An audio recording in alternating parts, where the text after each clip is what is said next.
Everyone's freaking out about Donald Trump's tariff threats and the 51st state jokes.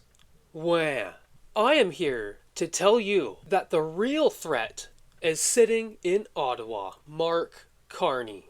And wait until you hear about his ties with China. Good afternoon, Canada. I am your host, Parmesan, and this is Niagara due north. Da, da, da. Da, da, da, da, da, da.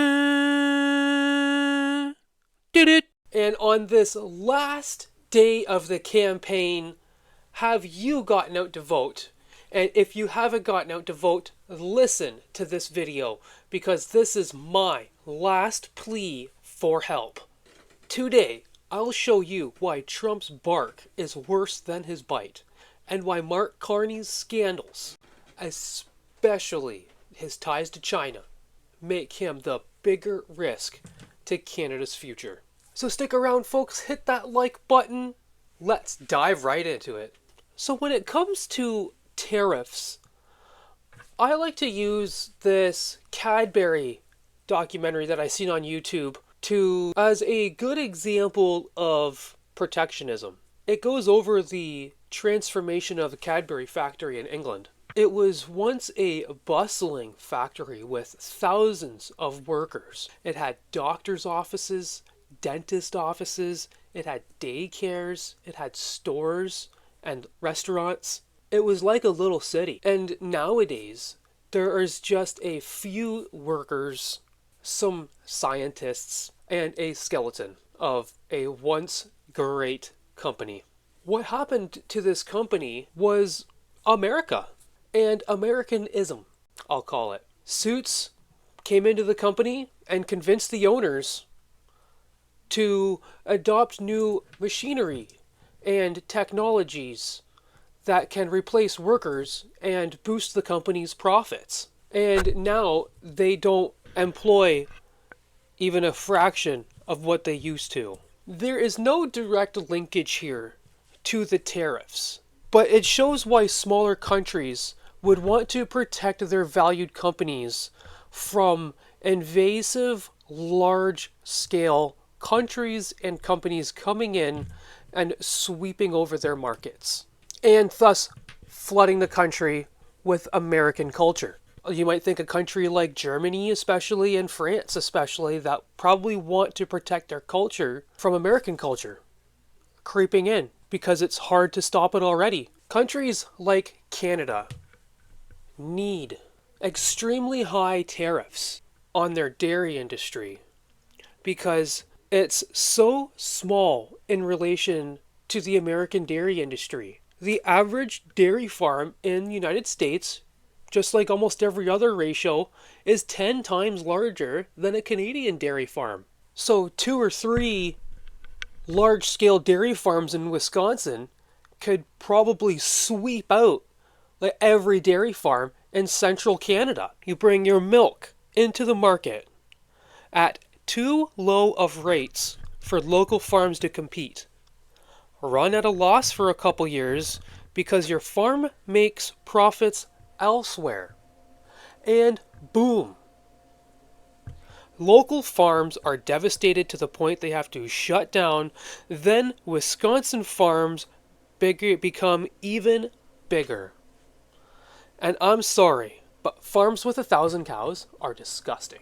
Donald Trump views protectionist measures to be bad for United States. You have to admit that he's not wrong when it comes to countries having higher tariffs than the reverse. And what he's asking for is also pretty fair. Reset tariffs and come to the negotiating table. All Canada needs to do with Trump is to come to the table and say Canadian dairy is non-negotiable and work out other deals. What Trump wants in the end is for Canada to bring down its drug tariffs. Are you seriously scared of becoming the 51st state? I don't think anyone is that stupid. Comment down below, are you afraid of becoming the 51st state? If United States is going to annex Canada, Why would it not annex the Philippines? Or Korea?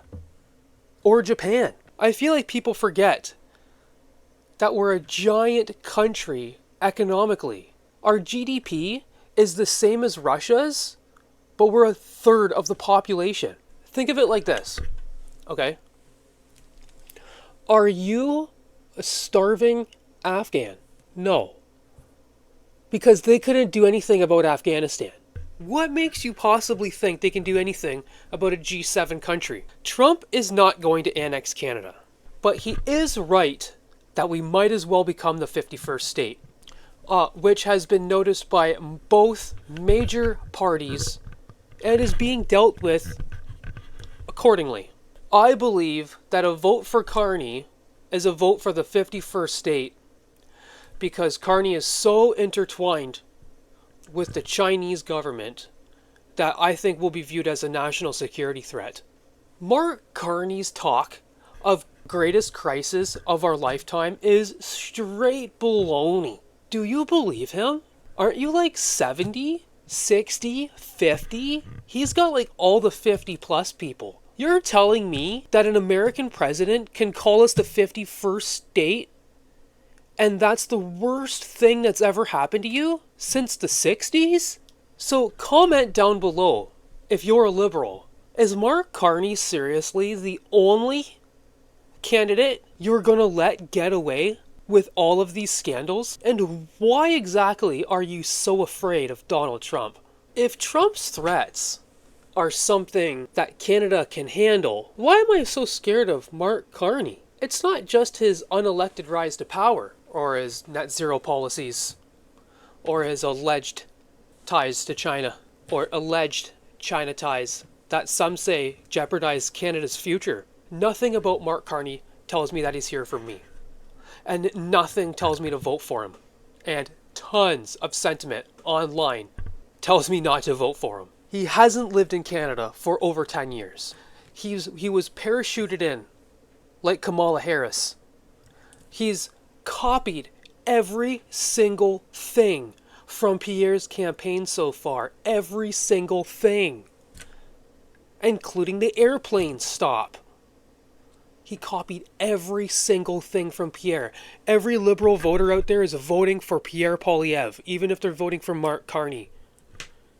A vote for Mark Carney proves how stupid you are. He doesn't allow dissenting journalists at his press conferences. Don't even get me started on his net zero hypocrisy. Mark Carney has explicitly stated multiple times that Canada's economy is in a much better state to transfer to net zero than Brazil and the Middle East, which means we are here left to suffer through a green energy transition that's going to take decades.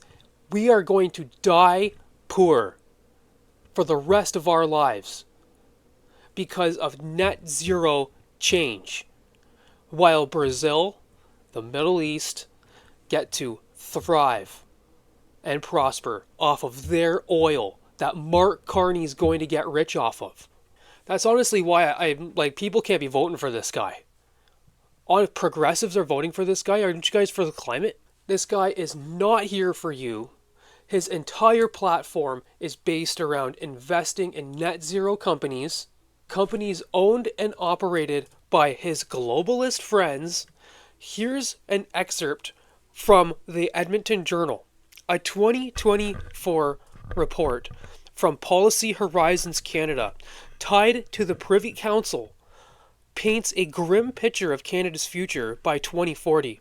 It warns of stagnant wages, soaring housing costs, and society where upward mobility is almost unheard of. With many Canadians unable to afford basics like food and shelter, some online critics link this to Carney's net zero push, arguing that phasing out fossil fuels too quickly could cripple energy sectors, driving up costs and making this dark future more likely. While the report doesn't directly blame net zero, it fuels concerns that policies like Carney's could exacerbate economic struggles. Alberta Premier Danielle Smith has called Carney an adversary to the energy industry, fearing his policies could choke oil and gas, a key driver of Canada's economy. His plan to scrap the consumer carbon tax but tighten industrial pricing is seen by some as still burdening businesses, potentially killing jobs without clear environmental gains. Then there's Carney's alleged China connections, which have sparked heated debate. A report by the Bureau, Sam Cooper, guys. Carney's former firm, Brookfield Asset Management, invested over $3 billion in China and secured loans from the Bank of China to refinance Shanghai properties during a real estate crash. Some online posts even allege a $250 million loan from China's central bank, while Carney advised Trudeau.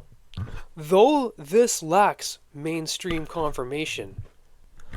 More concerning, Canada's election interference watchdog recently flagged a Beijing-linked WeChat campaign promoting Mark Carney, raising questions about why China might favor him. Carney's also faced scrutiny for reportedly meeting with pro-China group the JCCC. We've all heard this, guys, during his leadership race, though he denied knowing them despite the photos. The photos are here. These unverified claims don't prove wrongdoing, but they create perceptions. I have to say that because of YouTube. Guys, this is why I'm voting for Pierre.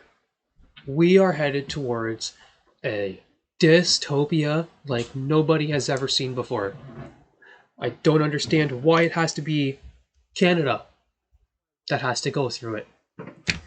I don't know. But comment down below, folks. Who are you voting for tomorrow? Get out and vote and take as many people with you as you possibly can. I am voting like my life depends on it.